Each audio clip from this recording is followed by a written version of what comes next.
Здравейте, скъпи приятели на кулинарния канал Ями Ями. Реших да направя една класическа рецепта за сушен свински врат, популярен доста на беднините, който се нарича копа. Популярен е също във Франция и други страни. Аз ще ви покажа мой вариант. Тук имаме 3 парчета свински врат, които тежат общо 7 кг и 200 г, които ще мариновам сухо една седмица по познатия ви вече начин. 3,5% сол, 1,5% захар, малко чесън, като всеки ден ще обръщам на 180 градуса парчетата в продължение на една седмица. За това ще приключим маринатата, след което ще се включим отново и ще ви покажа нататък какви подправки, какви неща ще са ни още нужни в процеса на тази рецепта.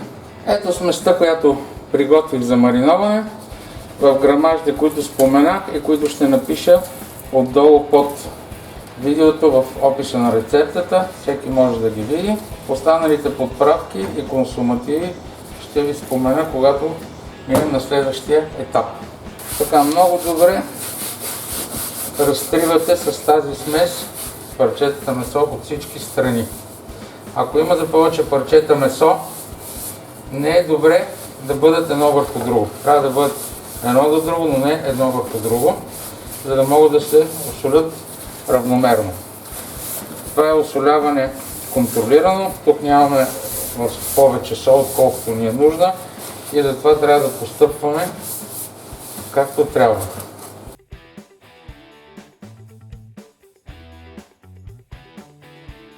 Оставаме така, както виждате, парчетата месо в хладилника с един капак. След 24 часа ще ги обръщаме обратно и така 7 дни, докато се осолят, след което ще се видим. Оставих месото да се маринова 10 дни, защото просто парчетата са доста големи, вижте, и да съм сигурен, че добре ще се осоли и овкуси. На този етап парчетата ще измия добре от солта, от захарта и от чесъна. Няма да го кисна във вода, защото това е контролирано осоляване и няма нужда да се кисне във вода. Достатъчно е само да се измие добре, да се подсуши, след което ще ви покажа как ще продължим нататък. След като измихме добре от солта и подправките парчетата месо, в тази чиния, която виждате тук, има сложено вино с няколко капки оцет. С една чиста нова гъбичка извършваме един такъв процес, да го наречеме на дезинфекция. Измиваме отгоре каквито има полетнали бактерии, неканени гости, така че месото да се запечата. То сега дори ще се промени малко цвета. И така хубаво измиваме парчетата месо, след което ги оставаме да изсъхнат, да засъхнат добре. Ето ни вече на работната маса. Продължаваме с подготовката на месото за сушен свински врат копа. Вече отседени 3 парчета месо. Тук в тази кутия съм приготвил една смес от подправки, която ще опиша в описа. Това е така наречения орфабибер с червен пипер едро смлян и мащерка. Това ще са подправките, с които ще посипем месото. Тук в този съд имаме така нареченото говеждо сляпо черво, в което ще вкараме парчето месо след това. Започваме първо да пиперосваме месото. Тук в тази тава ще го правим. Натриваме го с подправката. Добре.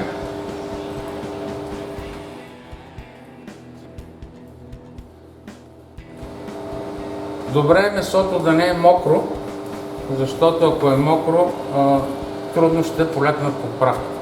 Трябва да бъде влажно, но не мокро. Следващото нещо, което правим, е да разкроим червото. Горе-долу отрязваме едно парче, колкото да може да го обоим, така да се каже, и започваме да го надяваме. Свиваме го.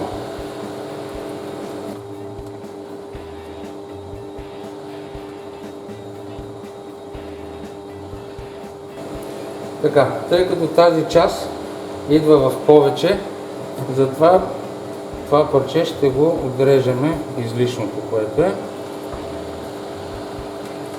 с ножа. И ще го ползваме за другото.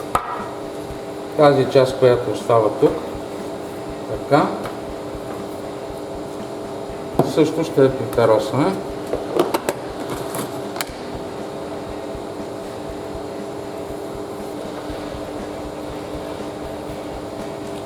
По-малко, внимателно, то ще се разпъва, така че да може да влезе цялото парче вътре. Така, ето го първото парче, готово. Сега тук от края ще го зашием и започваме второто парче. Натискаме го малко, така да стане по-кръгло и го минаваме с подправките отново. Така, ето го второто парче. То ще трябва да го отрежем от тук и да го зашием също. Добре е хубаво да го изпънете, така, да не е набрана обвивката. Така, ако някъде се получи някаква дупка, както тук, това ще се зашие. Няма проблем. Сега взимаме колбасарския конец.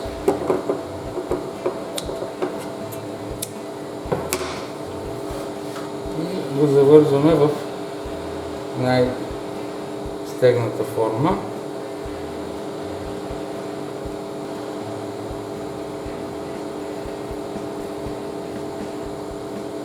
Така, след което вече може да го отрежем. Така, тук също ще го хванем така, дори няма да го шия, ще го завия по същия начин.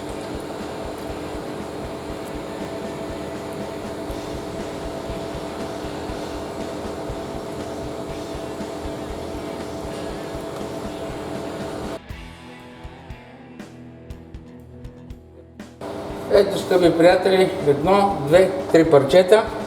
Сега тези, които има нужда, като това примерно тук, ще го зашия и от самата страна и ще започнем да ги повързваме.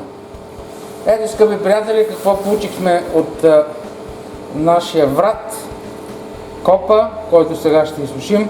Този съм сложил в мрежичка и съм вързал само отстрани, а тук съм направил класически връзки. Сега, както го виждате, ще го увиса в камерата за сушене и ще се суши навярно около 3 месеца. Под видеото над коментарите ще оставя линк за филма за сушене на колбаси или деликатеси. В този филм ще може да видите подробно как се сушат колбаси, независимо дали са от мляно месо или от цели парчета месо. Ще се видим на презентацията. Здравейте, скъпи приятели на кулинарния канал Ями Ями, след 3 месеца в филма за ферментирал свински врат, така наречения копа. Помните как опаковахме всичко, сложихме подправки, обухме го в сляпото черво, след това го сложихме да се суши, без да се пресова, без нищо и след 3 месеца получихме това. Сега е време да го опитаме. Реших да срежа това парче и ще го срежа точно тук, защото ми струва, че е най-добре изсъхнало.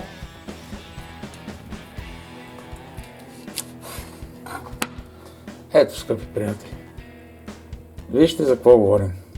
Красота. Тук в тези джобове има подправки, осоляването си е минало нормално, вижте колко добре е изсъхнало, колко е пластично. Сега ще отрежем няколко парченца да го опитаме.